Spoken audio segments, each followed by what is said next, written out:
Hay un hecho y en el medio muchas interpretaciones.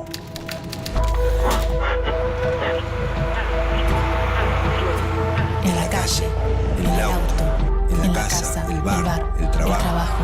Hay distintos puntos de vista en el medio de tanta información.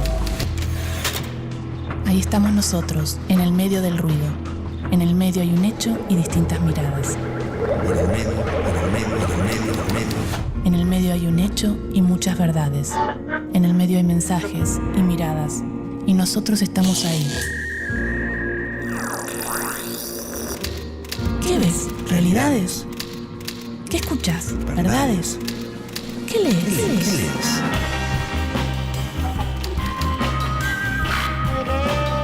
En el medio de las noticias, en el medio de la vida, en el medio de la verdad, en el medio estamos nosotros, aturdidos, confundidos. Ahí estamos nosotros, en el medio de los medios.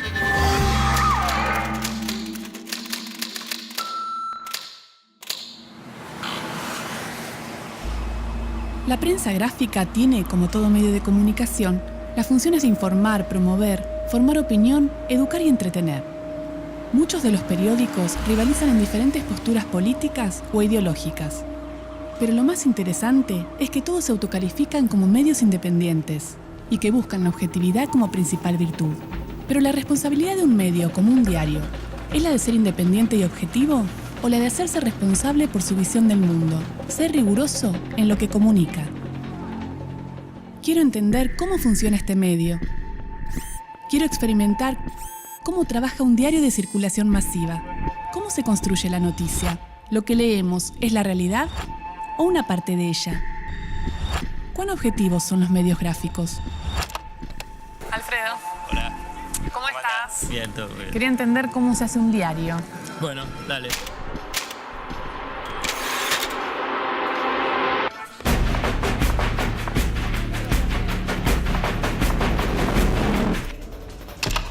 ¿Qué es ser editor? Editores va a agarrar las notas de los colaboradores, las leo, me gustan, no me gustan, las corrijo, las arreglo y después editarlas. Editarlas es ponerle la volanta, el título, la bajada, buscar la foto, seleccionar la foto, ir a diagramación. Él está diagramando una página. Ahí ya está armando en función a las fotos que le dieron, la cantidad de líneas, que todo eso después se la lleva el editor y el editor tiene que llenarlo, ¿no?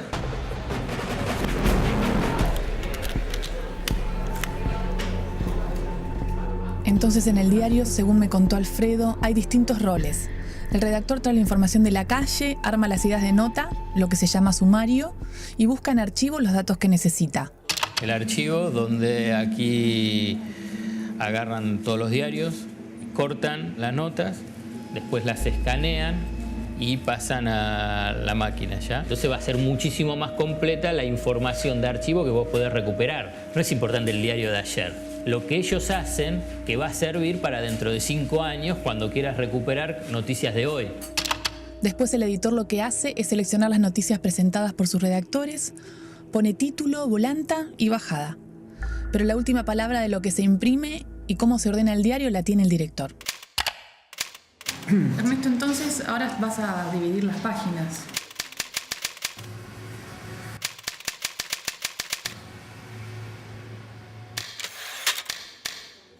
Nosotros tenemos una estructura que es la de el tema de tapa se despliega en la página siguiente, o sea, abre el diario con el tema de tapa. Es agradable para el lector porque vos abrís el diario y te encontrás con la noticia más importante, o por lo menos la que el diario puso en la tapa. Es muy complicado para nosotros. Vos a veces sabés cuál es la noticia de tapa, a veces no sabés. Entonces cuando te cambia la noticia, tenés que enviar todo el diario a la hora que te enterás de la noticia. Eso es problema.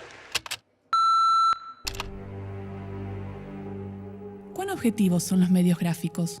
Solo el 25% de los argentinos se informa a través de los periódicos. La tirada de los diarios más importantes va desde los 150.000 hasta los 350.000 ejemplares por día.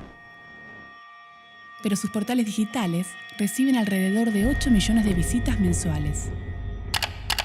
Dicen los más expertos que el diario en relación a los otros medios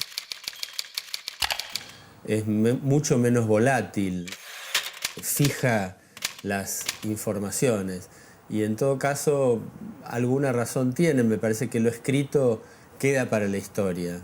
Para aquel que tiene un cierto nivel de estudios o cultural, la palabra escrita es más valiosa porque tiene reflexión, porque tiene espacio de tiempo, que la espontaneidad de un movilero o de alguien que está contando en televisión sobre la marcha o una cosa que está ocurriendo.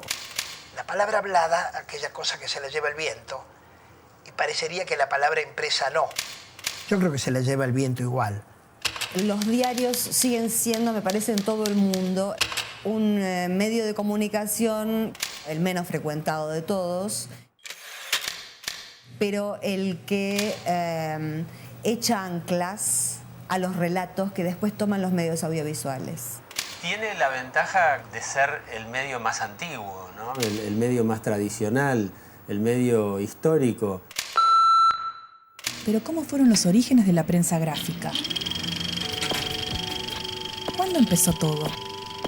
Año 300 a.C., antigua Roma. Aparecen escritas en tablillas de mármol las primeras leyes y con ellas llegan las noticias sobre la sociedad, los sucesos y comentarios. Año 413 después de Cristo. Los chinos dan a conocer algunos hechos importantes bajo el nombre de noticias mezcladas. Siglo XV. Todo se acelera cuando Gutenberg, un herrero alemán, inventa la imprenta. El primer libro impreso fue la Biblia, en un momento donde se dirimía quién estaba primero, si Dios o el ser humano. En 1702 aparece en Inglaterra el Daily Courant, que fue el primer periódico que salía todos los días, o sea, el primer diario. Siglo XVIII. Los líderes políticos toman conciencia de la influencia de la prensa sobre la visión de la realidad de la población y surgen muchos periódicos representando distintos pensamientos ideológicos. Siglo XIX. Émile Girardin, quien funda la Presse, es considerado el inventor de la prensa periódica moderna, pero también es quien convierte la noticia en una mercancía. La suscripción de 40 francos no cubre el costo del diario, la diferencia es pagada con los primeros anuncios publicitarios. Girardin es el primer empresario mediático y representa la primera unión entre periodismo y capitalismo, iniciando la prensa industrial al fundar el periodismo de información y popular. Argentina, 1810. Nace el primer diario, La Gaceta de Buenos Aires, escrito por Mariano Moreno para publicitar las acciones de la primera junta. En él colaboraron Manuel Belgrano y Juan José Castelli. Durante este siglo, ya en la época de Rosas, surgen los primeros diarios opositores y oficialistas. 1869. Aparece La Prensa, fundado por José Cepaz, vocero de los sectores conservadores y difusor del liberalismo económico. 1870. El expresidente Bartolomé Mitre funda La Nación, de inclinación conservadora.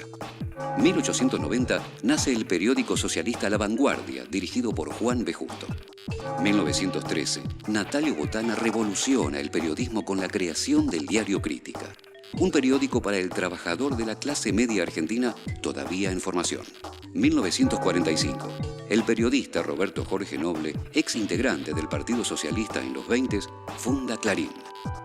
1963. Aparece el diario vespertino Crónica, de tendencia peronista. Su lema es Firme junto al pueblo. 1971. Durante el golpe de Estado de Agustín Lanusse, surge un diario que critica las acciones de la dictadura militar y relata hechos que otros diarios no imprimen, La Opinión. 1987. Junto con la democracia nace Página 12. Su fundador, Jorge Lanata, declara: pensábamos que este país necesitaba un medio pluralista con un único compromiso con la democracia y los derechos humanos.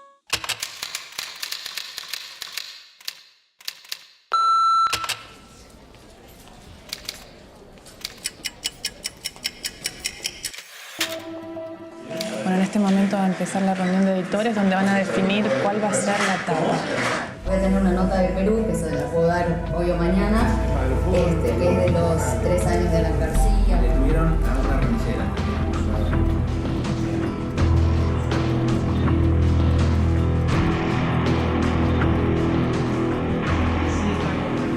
Bueno. Che, la tapa, ¿con qué hacemos? ¿Qué hacemos? Vamos con el campo. De abril del 2008 a diciembre, 15.300 millones de pesos. Equivalen el 62% de lo que se recaudó de retenciones. ¿El diario de juicio cuánto va a ocupar más o menos? Era 100 y 50 y un recuadro con los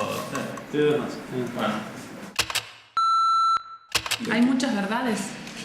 Ese es muchas otro tema. interpretaciones. Más que verdades, lo que hay es muchas miradas sobre la verdad. El concepto de verdad obviamente es muy controvertible.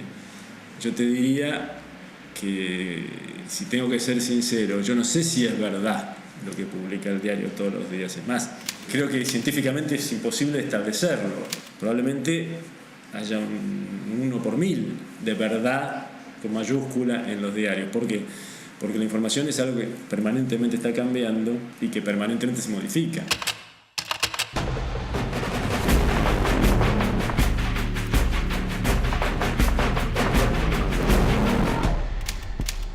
Esta idea de que el periodismo es objetivo creo que es una buena invención del periodismo. Creo que el periodismo hizo eso para atraer al lector, al consumidor. En aquel momento era lector, hoy es un audiovisual, el fenómeno es digital, etc. La atracción de que todo lo que vamos a leer es aséptico, no tiene carnadura, ni sangre, ni intencionalidad. Todavía no se terminó de romper el mito de la objetividad. Todavía se encuentra gente que cree que los medios deben ser objetivos, cuando no lo son y no lo pueden ser. La objetividad es inalcanzable, pero se puede tender hacia ella. Y digo que es inalcanzable porque en toda la tarea del periodista hay una gran dosis de subjetividad. Una objetividad absoluta es una utopía, no solo por la existencia de la empresa periodística, que tiene sus intereses, sino porque es muy difícil encontrar a alguien que consiga ser neutral frente a lo que sucede. Nos metemos en los hechos, nos embarramos en los hechos, nos ensuciamos en los hechos y los traducimos y los contamos de la manera que nos da nuestra subjetividad. Hay como me parece, hay dos valores en juego. Uno es la subjetividad. Yo me paro desde determinado lugar, desde mi historia personal, mis intereses, mi ideología, mi necesidad profesional, el humor que tengo ese día para contar un hecho. Pero a esa carga subjetiva yo la tengo que hacer pasar a través del filtro de la profesión. El periodista, cuando informa, debe tender a la imparcialidad. No debe ser parcial. No debe tener la camiseta de nadie. En periodismo es rigurosidad. Yo creo que quiero que mis periodistas sean rigurosos, que contrasten la noticia, que busquen información, que estén convencidos de que la información que van a dar al día siguiente nadie la va a poder desmentir.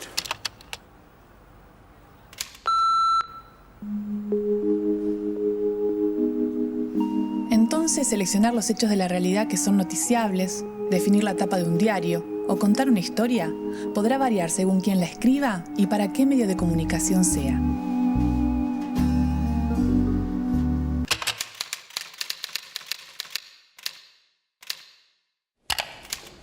Cuando el pueblo es soberano, es decente que el soberano sepa leer. Por unas pocas monedas, vamos a darle una educación. Émile de Girardin.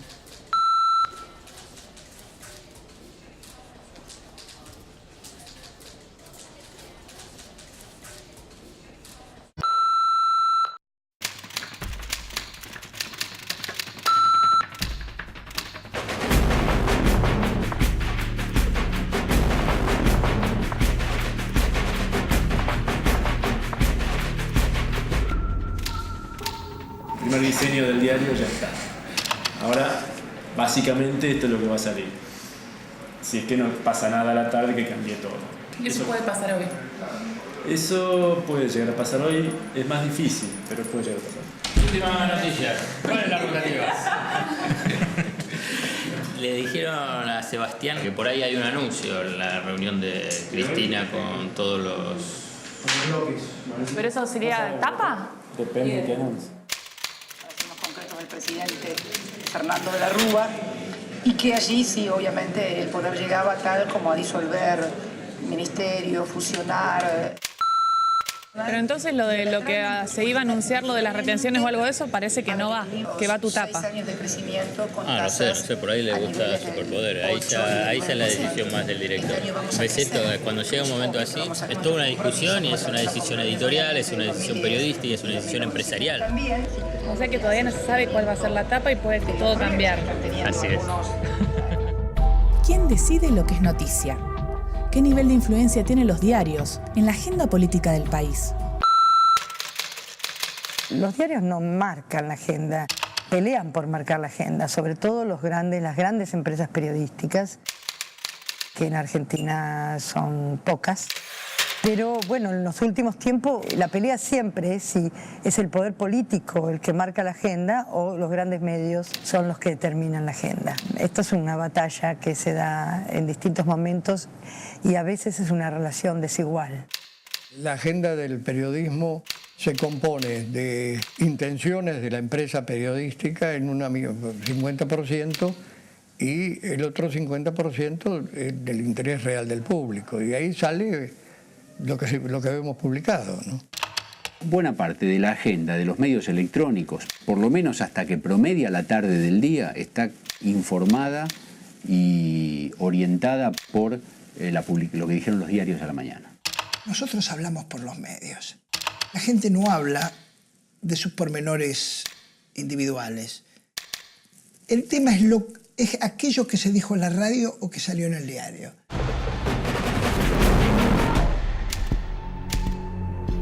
A las 5:30 se reunieron en la primera reunión de edición y la tapa era una. Ahora 8 de la noche la tapa es otra. O sea, habló la presidenta. Habló y lamentablemente la edición que teníamos preparada cambió. Todavía puede pasar. Puede cambiar. ¿Puede cambiar? Puede cambiar.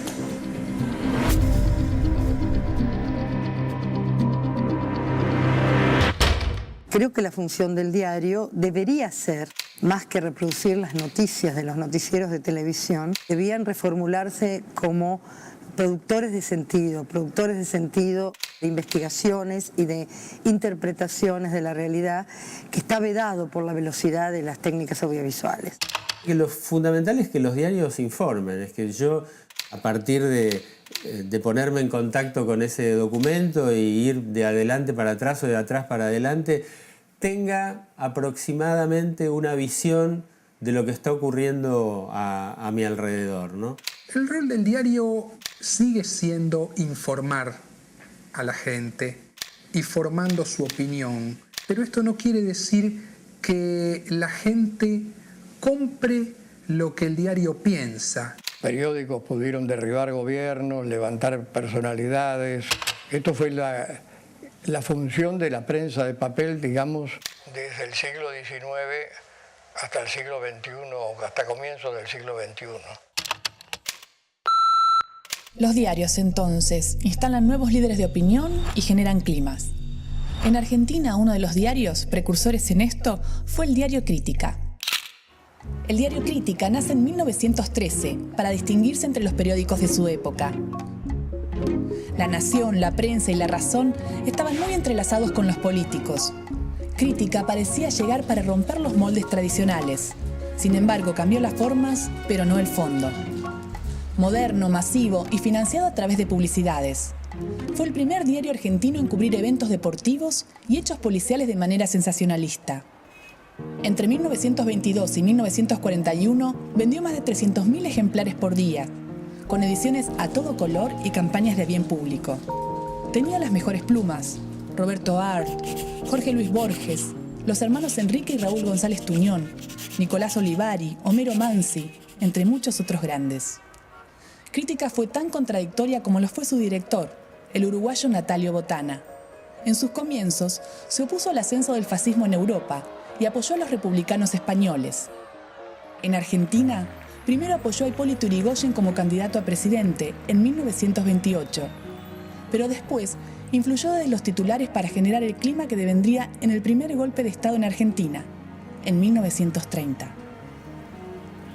El titular principal el día que Uriburu tomó el poder fue: inmensa alegría invadió a todos ante la caída de la tiranía.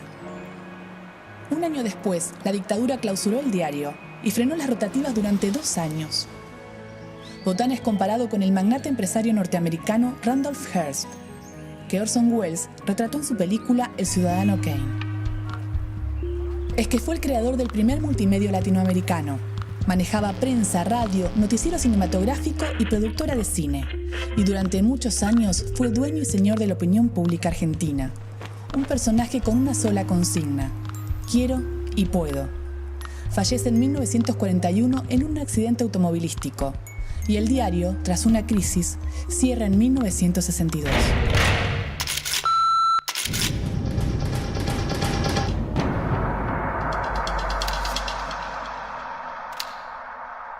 La discusión de la tapa. Rápidamente. Lo jodido es la imagen. Yo iría por el lado del proyecto Kryptonita y chao. Proyecto Kryptonita es título. Sí. ¿Y sabe la gente que es el proyecto de Kryptonita? Los pibes jóvenes, Kryptonita era de mi época. Es que el problema es que si no, no se entiende ninguna otra cosa. Ahora, escuchame una cosa, la Kryptonita tiene que estar cerca de alguien, porque la Kryptonita es el que mata, el que pones un cacho de Kryptonita a la piedra y chau. Piedra verde es horrible, no pensó. Pero la piedra sola es un embole. Poner pedazos de Kryptonita en las bancas o poner banca, ¿entendés el tema del Congreso? ¿Cómo puedes armar el tema del Congreso? Jugar el Congreso como si el Congreso fuese la Kryptonita. Está bien, pero vos decís... Armar una imagen con la cúpula. Sí. Que se parezca, ¿me entendés? Básica, como que vos que sea una piedra, pero que sea Congreso. No digo que no te entiendo lo que decís. ¿Qué? ¿No te parece mucho, Diego? No, es que en realidad Gaby la va a tratar de ajustar lo máximo posible.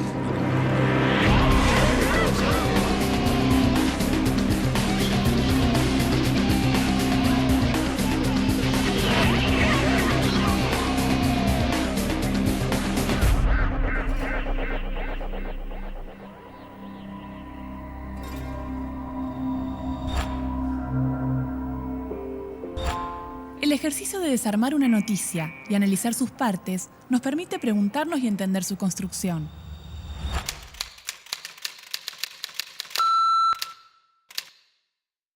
Acá tenemos la tapa del diario Clarín del 15 de marzo de 2009, donde el título principal anuncia lo siguiente: creen que anticipan la elección para frenar fugas en el PJ. En la volanta, que es este pequeño texto arriba del titular, cuya función es introducirnos en el tema o compartir información con el titular principal, dice: equilibrio entre los que están a favor y en contra del adelanto electoral. Sin embargo, este tema no es lo que se privilegia en la nota.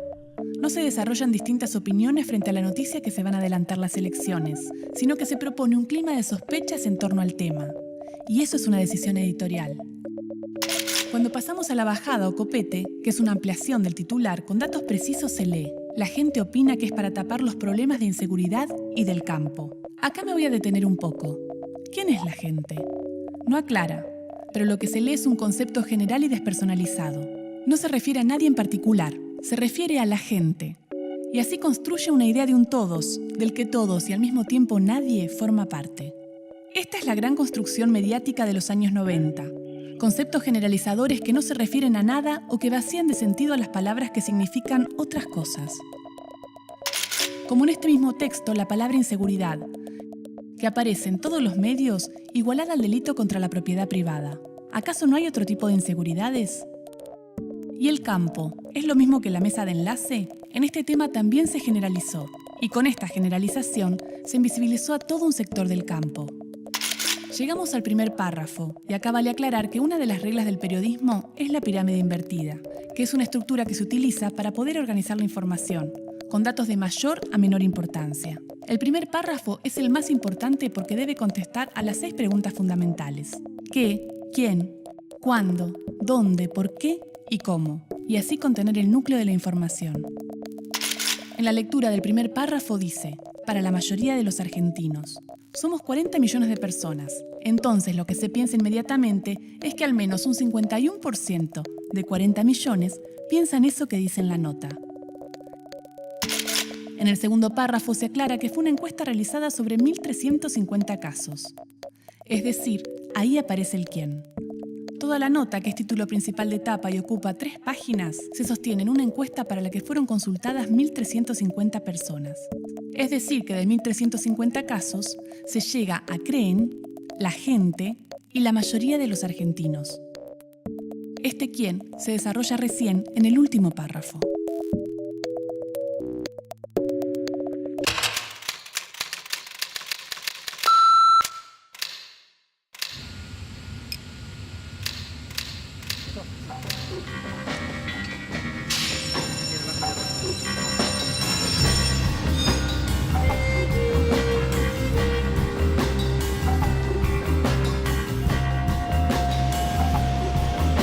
Si nadie tiene la verdad, sino que hay muchas interpretaciones, ¿cómo hace el lector para entender los mensajes? ¿Cómo discriminamos lo que es información de lo que es una opinión? Lo que le recomiendo al espectador es que sepa de qué marca es la información que consume. Así como hay jeans de diferentes marcas y jabones en polvo de diferentes marcas, también hay información de diferentes marcas. Y entonces es fundamental que cuando uno se informa, sepa a través de qué fuente se informa y qué intereses rodean a esa fuente. Estaría bien que los periodistas, uno por uno, dijesen: yo de este tema del que voy a informar pienso tal cosa. No me parece mal, no es una práctica que nosotros hagamos habitualmente. También uno debe decir, lo que piensa cada periodista sobre los hechos que trata se trasluce en su producto periodístico. Somos puntos de referencia, entonces trabajamos para empresas y nosotros, en todo caso, podemos ejercer con dignidad y con ética un oficio que tiene un techo que a veces podemos perforar. Si no lo hubiera dicho Majul antes, utilizaría eso que yo lo vengo pensando hace mucho tiempo. Creo que a los periodistas nos creen demasiado y entonces una de las recomendaciones sería que no nos crean tanto, ¿no? Que pongan más en duda las afirmaciones del periodismo.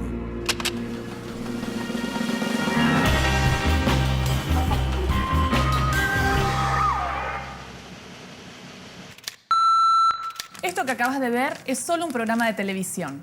Una visión, una opinión, nuestra interpretación de la realidad. Es nuestra verdad, pero no es la única. Hay diferentes miradas sobre los hechos. Nosotros te mostramos lo que creemos es un diario y para qué sirve. Seleccionamos imágenes, opiniones y cómo te lo contamos. Como lo hacen los medios, que de un hecho construyen la noticia. Los medios de comunicación eligen qué contarte y son responsables de lo que dicen. Como nosotros, somos los responsables de lo que dijimos en este programa.